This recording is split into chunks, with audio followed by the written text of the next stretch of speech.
Welcome to the Maria Liberati Show, where food meets art, travel, and life. So, what does food mean to you? Well, join me today as my special guest, a mushroom educator from North Spore. So, we're going to learn all about mushrooms. I have to admit, they are one of my favorites. I love mushrooms just sauteed with garlic and olive oil and some fresh parsley. There's nothing better than that. But anyway, join me today as we're going to talk to Louis from North Spore all about mushrooms. And since we're talking about mushrooms today and growing your own things, I wanted to share with you a list of for 2025, the best cities for urban gardening. The top ranked city for urban gardening is New York, New York. Number 2 is Atlanta, Georgia. Number 3 is Tampa, Florida. Number 4 is Miami, Florida. Number 5 is Houston, Texas. Number 6 is Nashville, Tennessee. Number 7 is Fort Myers, Florida. Number 8 is Portland, Oregon. Number 9 is Jacksonville, Florida. And number 10 is San Francisco, California. And what are the 25 best cities for urban gardening? This list, by the way, is from Lawn Starter. So they've told us that the best cities for urban gardening, New York, which is number 1 with the most community gardens, 780 community gardens, according to the American Community Gardening Association. The next highest number can be found in Atlanta, Georgia, growing 123 community gardens. Then there are some smaller communities like Evanston, Illinois, and Roanoke, Virginia, and Iowa City, Iowa, that are branching out with community food forests. Food forests are actually growing in popularity across the U.S. as a form of urban agroforestry, providing a space for locals to forage through bushes and trees for fresh produce. Big cities in North Carolina have among the best yard potential for backyard urban gardening. Greenville was number 197 and Asheville was number 64. Winston-Salem was number 88. Greensboro was number 66 and Durham was number 159, and these all land among the top 100 cities with the biggest yards. So have you ever thought of joining a gardening club? Well, the cities with the highest number of regional gardening clubs are: number 1 is Memphis, Tennessee. Number 2 is Nashville, Tennessee. Number 3 is Atlanta, Georgia. Number 4 is Chattanooga, Tennessee. Number 5, Richmond, Virginia. Number 6, Houston, Texas. Number 7, Virginia Beach, Virginia. Number 8, Cincinnati, Ohio. Number 9, Dallas. And in the number 10 spot, we have 3, which is Los Angeles, Tulsa, Oklahoma, and Rochester, New York. So they're the top 10 cities with the highest number of regional gardening clubs. If you don't have one in your city, maybe consider starting your own. Growing your own food is certainly rewarding, but developing your green thumb as a beginner can be kind of tricky. So, if you might want to join a gardening club and get some help from some experts. So did you know that urban gardens help cool cities absorb or divert the stormwater, capture the carbon alongside numerous other environmental benefits, while also providing green space and fresh produce for residents to enjoy? Native plants will invite an array of pollinators to dance around your backyard and help your garden flourish.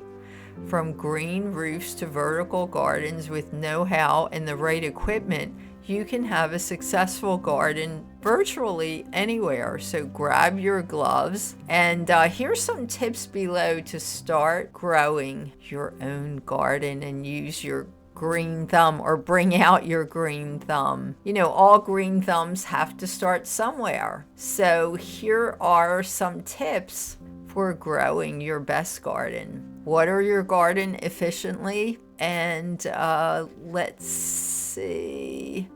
You want to also choose your gardening tools wisely, and you want to learn how to maximize a small space. So maximize your small space to get the most out of your garden. And if you live sky high, you know, way up, maybe on a penthouse or up high in your condo or apartment building, consider starting an urban rooftop garden. And you can also embrace your unique vibes with a fairy garden, a moon garden, or a sensory garden.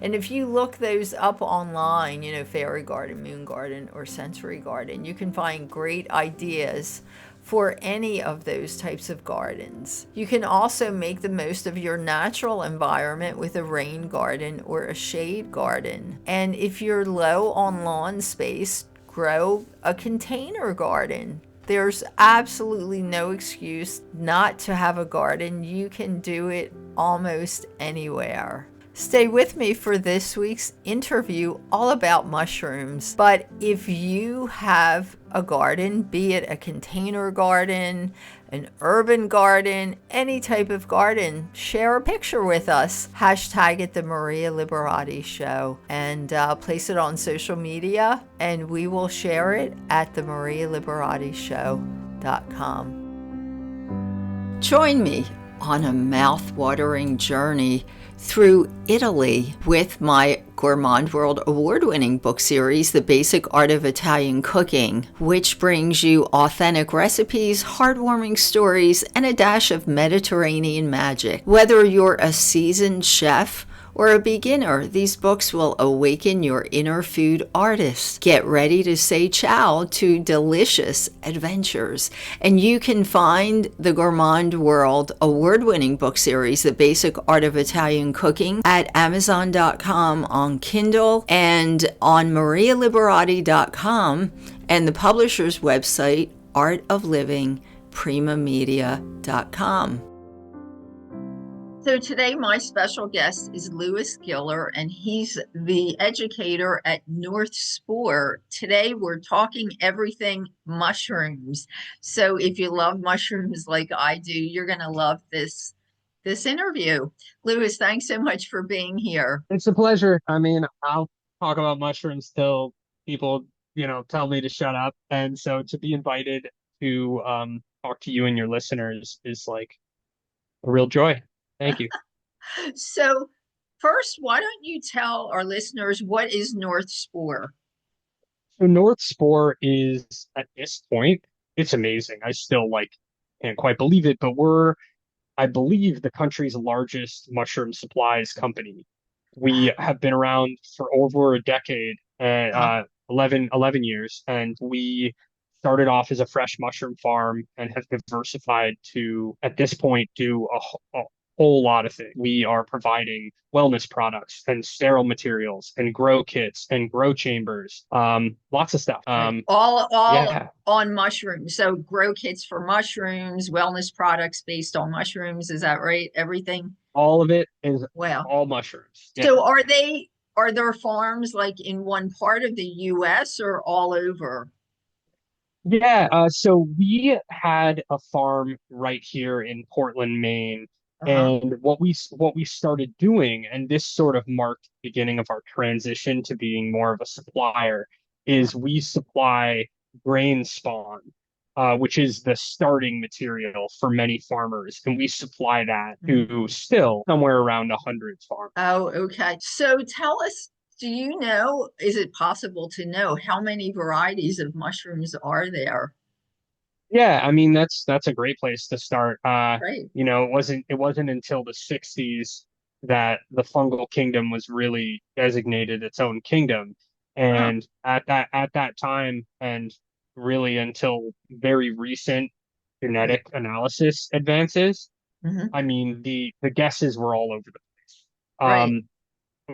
Very, very recently, you would see 2 to 11 million as like a common guess, but now they've gotten pretty good. They think there's probably between like 2 and 4 million species of Wow. fungi.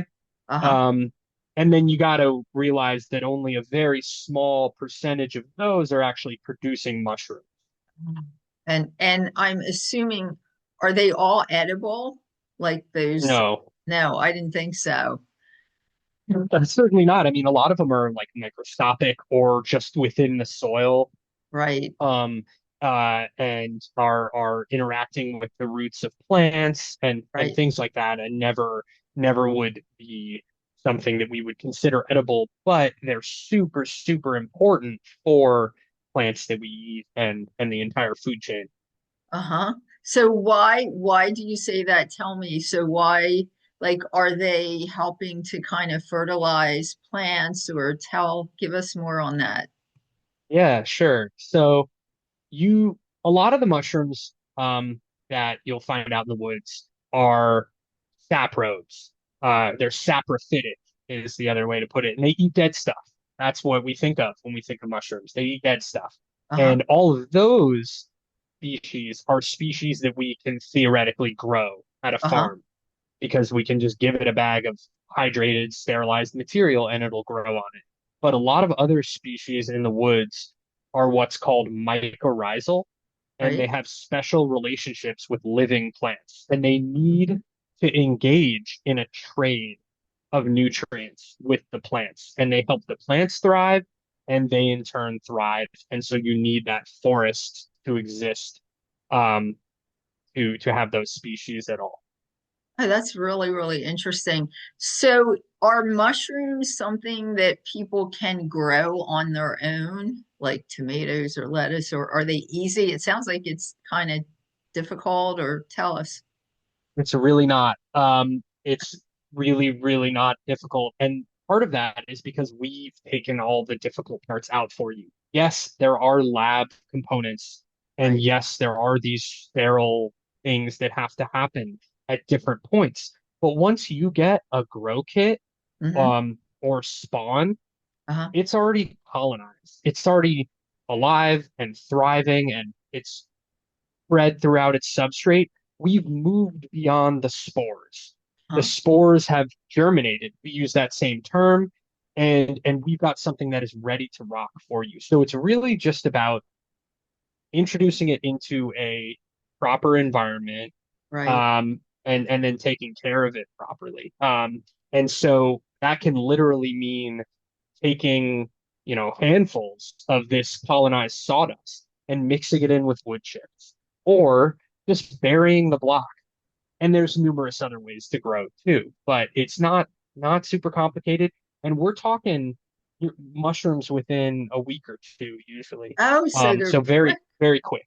Yeah, yeah. Hmm. And is this something that like do you have to replant them year after year? Do they just, are they growing automatic? You just plant them once and then kind of like certain plants that do that, but do they grow like that or you have to plant year after year? It depends. It depends. I mean, that's of course, as is the answer with many things. Luckily, we're in the middle of the growing season, and so there's a Right. lot going on right in our backyard here at North Spore. We have like 6 acres, I think, and we're doing more and more in our yard. Huh? And one of the things that we do back there is log cultivation. Uh-huh. And growing mushrooms on logs is the most perennial way to grow mushrooms. And you'll have mushrooms growing year after year after year on those Uh-huh. logs. All And so familiar. that you never have to plant again. Once it lives within the log, it's there as long as there's a food source and the conditions are right. Uh-huh. But like if you inoculate a bed or bury a block, Right. um, we call the specific blocks that we plant in beds Uh-huh. plant and grow. plant and grow blocks because that's all you need to do is you just stick them in the ground and they are their temperature is regulated and their moisture is regulated by that and there's a nice microclimate Uh-huh. and the mushrooms will grow and they'll typically fruit 2 to 4 times, probably more than that, Uh-huh. because outside it's just going to happen when it wants to happen. And so it'll happen throughout the season. Um, Most species will survive even a harsh winter because they can hunker down in the soil Right. and they'll come back the next year. So a couple of years of growth are very, very possible, Oh, yeah. I was just going even to at that. ask, like, what is there specific climates and specific times of the year that, we're fortunate, like, we can buy mushrooms any time of the year, but I was just wondering, so yes, are there, so you're saying some of them do survive the harsher climates also? Yeah, and we are in a place that is the ultimate test. We're in Maine. Uh-huh. So Maine has a very extreme winter typically, Uh-huh. and you there are species that won't survive. We have something called a pink oyster. Pink Uh-huh. oyster is great. It grows very fast. It's beautiful. And so it's a great one to do as blocks, but it's not going to survive the winter in Maine. Okay. And so, it again will depend on the species. And if your goal is to have something continue and you know your own climate, you'll want to pick species accordingly. But there's plenty. We have these, I always forget the exact number, but it's something like 15 different Uh-huh. species that you can choose from. And so that gives you So plenty are of there, like, variety. do different mushrooms grow better in different parts of the country? Because I know, for instance, so I'm very close to Philadelphia, and there's an area there called Kennett Square, which is really has been famous as long as I can remember for mainly button mushrooms. I guess that's what you Mhm. call them, button mushrooms. So, but I'm just wondering, so are there different areas of the country that are better for specific types of mushrooms? Pennsylvania is a great place for mushrooms, and yeah, that is the origin of mushroom production in the United States. It's all these Is all it these really? Italian, Uh-huh. yeah, the all these Italian like horse farmers were using horse manure, and they connected with mushroom cultivation techniques from Europe, and have they pump out millions of pounds of mushrooms. All the mushrooms on the East Coast at supermarkets are Come coming from from there. there. Uh-huh. And they do other varieties now too. But you got to understand that they're growing inside in very climate controlled spaces. So coming Right. back to your question a minute ago Right. about like ideal Ideal conditions, locations. ideal conditions for a mushroom, almost all species are going to really love it at about 85% humidity and temperatures of about 60 to 75. I see. And that's going to be about the like ideal range for the most species. Uh-huh. There's things that are outside of that in hotter, and there's things that like it colder, sure, but like that kind of window is really ideal. Oh, well, okay. So, and I didn't realize they grow them indoors in Kennett Square also. So they do apparently then. And I guess they would, because then they can control everything, just that you said, the humidity, the temperature, and all of that. So, and portobello mushrooms, which I just love. So, is there a specific type of, climate or something that they really thrive in?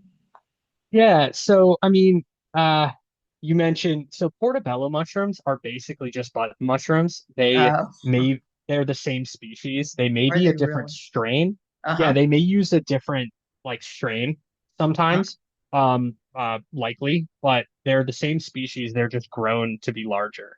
I And so see. that's some good marketing there. Yes, it is. It Yeah. is definitely then. I Um, see. they tend to like it pretty warm. Uh-huh. And they grow on a non-sterile manure based. Uh-huh. So they are secondary decomposers. They come in, something that grows on a log, you can think about that as a primary decomposer. And something that's already growing on decomposed materials like a secondary decomposer. Uh-huh. and they can grow pretty fast and are great. We have a cousin, a more exotic cousin of the button mushroom that we grow. Right. And I have a bed colonizing right now outside. It's the almond agaricus, and Uh-huh. um smells like almonds. It's a lot like a button, but it's a little cooler. Uh-huh. Um and yeah, mushroom farms like North Spore, small mushroom farms, Uh-huh. because Punnett Square is pumping out millions of pounds. Right. We tend to not grow those because you can't compete. Right. um, we grow more exotic things that are harder to find.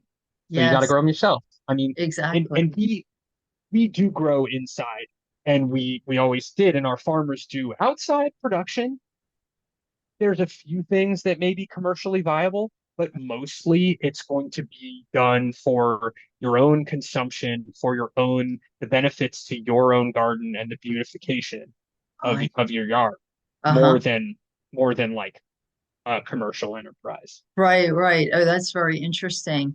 Yeah, and it sounds like so you're saying portobello mushrooms are a variety of the button ones. And earlier you said something about a lot of the European and Italian farmers that started the production in Kennett Square. So I'm wondering if that had something to do, because portobello mushrooms are really popular in Italy, them doing something, bringing them over and making a smaller variety then somehow. So that's really interesting. I did not know that they were the same, kind of the same family, just like a smaller, And there's a third. I mean, there's Cremini, Button, right, and Portobello. They're all the same. they're They're all just marketed slightly different. The buttons tend to be white, and the right. Cremini tend to be brown, but like they're the same thing. Uh-huh. And so it's and they're wonderful. I've got no heat and no shade to throw on those, honestly. But there's so many other flavors and textures to explore within Uh-huh. mushrooms that a lot of people, if they do have a soggy portobello burger and it turns them off, or Right. they have some canned bud mushrooms and it's just they're not paired well, and it'll turn them off of mushrooms, and that's such a shame because it's a Yeah, lot well, more. unfortunately, if people eat canned anything, it usually turns them off. So, and yeah, canned mushrooms versus the fresh, it's just totally different. So, we're almost out of time, but I was just going to ask you, so is there a variety of mushroom? We talked about things that probably are a little more like everybody knows button and portobello, even cremini. But is there a variety of mushroom that maybe a lot of people don't know about that you would recommend that they try that, is maybe available out there? Yeah, I mean, I've got a great one to suggest actually. So a lot of people don't realize it, but the fourth, if you consider button cremini and portobello all the same Right. species as I do, Uh, all one variety, then the fourth most eaten mushroom in the world is something called enoki mushrooms. And a lot of people may know them, they may recognize them, some may not. And you may have had them at an Asian restaurant. They're eaten a ton in China and Japan. uh, And they are typically long, skinny white mushrooms, but they can be a little stockier sometimes, still clustered, and they uh, are delicious. And North Spore is coming out finally at long last. I've been calling for it for a long time. We're going to be selling enoki mushroom blocks, and people can grow them themselves. And they're not hard to grow, and they're delicious. right. Really great mushroom that everybody should know about. Yeah, and I love the way you said growing mushrooms is good for your garden. So then I would probably encourage people to I didn't know that. I really didn't realize that. So I have a small farm, so I don't have any mushrooms, but I'm definitely gonna want to try to get some mushrooms there. And it sounds like it's really good for your garden as well as producing some things that are good for you also. So, and it Hmm. doesn't sound like it's difficult. So that's great. So tell everybody where they can find North Spore. So number one, northspore.com. We've got a Oh, great comprehensive website. We've got, we're on YouTube with tons of educational and just interesting mushroom content. that's In Instagram is another great. important channel for us. Uh-huh. Um, we do events more locally, like foraging classes. I've got one Right. on Saturday Uh-huh. that I'm leading, and we have a mushroom weekend retreat coming up Huh. called Mycology Outside. It's in southern Maine, Saco, Maine, at a really Uh-huh. beautiful place on a river called the Ecology School. It's an outdoor ed facility. And Uh-huh. we just do mushroom stuff all weekend and have experts from all over the country join us. It's a really special time. Yeah. Wow, that sounds really cool. Really, really interesting. Louis, thank you so much for being here. Really, really interesting, all about mushrooms. I'm sure we learned a lot today. I know I did. Thanks so much for being here and much success with North Spore. And maybe we'll have you back again in the near future. Happy to talk with you. Thank you. Great. Thank you. Thanks for listening to the Maria Liberati Show.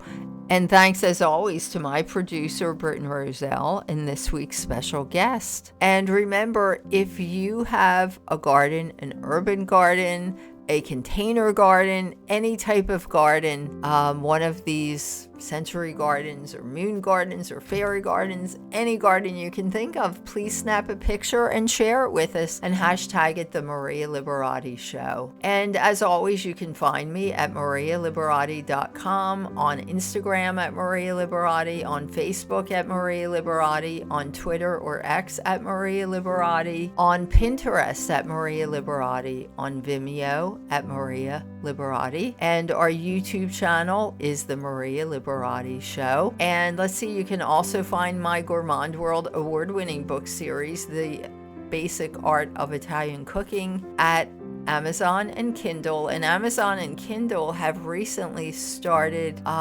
selling audiobook versions of many of my books. So you can get the audiobook version of many of my books on Amazon and Kindle, but you can also find the books at barnesandnoble.com and on the publisher's website, artoflivingprimamedia.com, and really anywhere books are sold. Until next time, peace, love, and pasta.